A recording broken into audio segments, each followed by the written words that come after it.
Hey everyone, Scott from Concentric with another video demonstrating the Concentric Semantic Intelligence solution.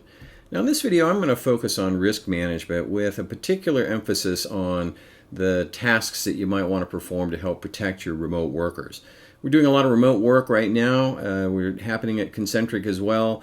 The things that we used to accomplish when we were together, like a whiteboard brainstorming session or just getting around and discussing issues and topics that need to be addressed, a lot of that's now happening remotely, and we're leveraging shared documents and email shares and all kinds of different ways to pass information back and forth.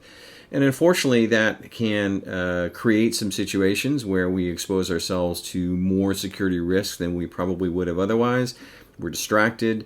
Is human error that's a part of it. There are insider threats when people start to feel nervous and anxious about their jobs. Personal email use is pretty high. So all these different situations are happening, and a lot of the data that's exposed and at risk is unstructured, right? The files and the reports and the spreadsheets and all the different things that users are relying on to do a lot of the collaboration.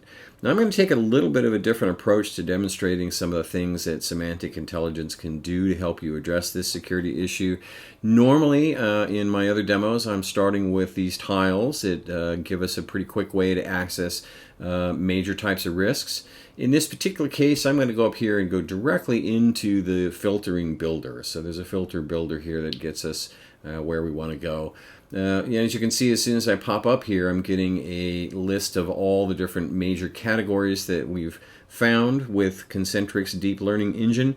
All happens autonomously, all happens behind the scene, as well as calibrating and assessing the risk. That's all a part of the engine as well. No need for IT staff to write rules or end users to contribute by marking and classifying files. So I'm going to look here for a specific type of problem, and I want to find out what these 16 files are that have been externally shared with a personal email. So I'm just going to click on that filter builder, and it's going to pop up and show me the 16 files that have this particular security problem. Now I might want to drill a little bit deeper and only look at the legal files with that particular problem. So when I click on that, I can see exactly what's going on here in terms of external sharing with a personal email. A couple purchase agreements, a couple reseller agreements, and so on. I'm going to just have a look at these purchase agreements to see what's happening. So as I continue to peel back the onion, you can see the file list here is narrowing down to the specific 2 files that have this particular issue. Now let me pause for a moment and talk about how we got to this point where we've identified these 2 files.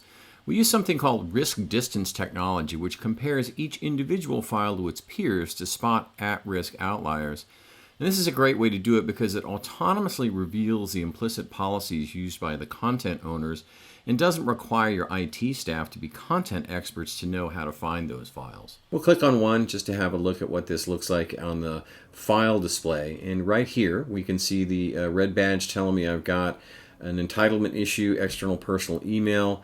Looks like Gopala has shared this with a Hotmail account, and that probably isn't something you necessarily want to have happen with this file.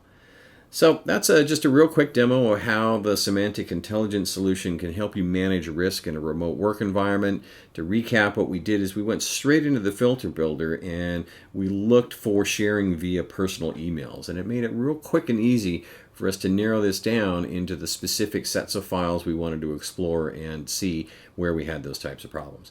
Now we've got a few more of these videos available for you so you can see different use cases. Would love to have you join us with that. If you've got specific questions, please get in touch with us at concentric.ai. We'd be happy to help you and talk through your specific use case and what we can do. And until we meet again, thanks for spending the time.